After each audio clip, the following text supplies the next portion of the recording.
پدیزر کے مقام پر بحر عرب سے آنے والے مشکوک بکسے میں برآمد کی گئی دونوں افراد کی لاشوں کو پولیس کی جانب سے ان کے ورثاء سے رابطے کے بعد ان کی رضامندی سے اورماڑہ قبرستان میں سپرد خاک کر دیا گیا۔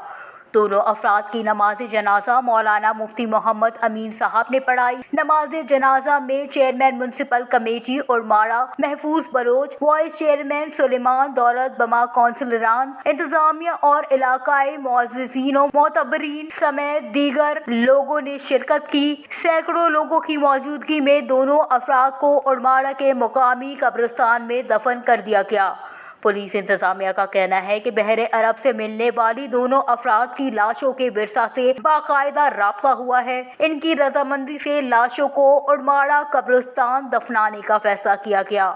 تاہم پدیزر کے ساحل پر ملنے والے مشکوک بکسے میں پڑی دونوں افراد کی لاشیں الحکیمی نامی کشتی کی کھلاڑیوں کی بتائی گئی ہے جو حال ہی میں بحر عرب میں لاپتہ ہوئی تھی۔ یاد رہے کہ مشکوک بکسے میں لاشوں کے ساتھ عبدالحکیم کے نام کا ایرانی ATM کارڈ بھی برآمد ہوا تھا۔ وش نیوز اورماڑہ۔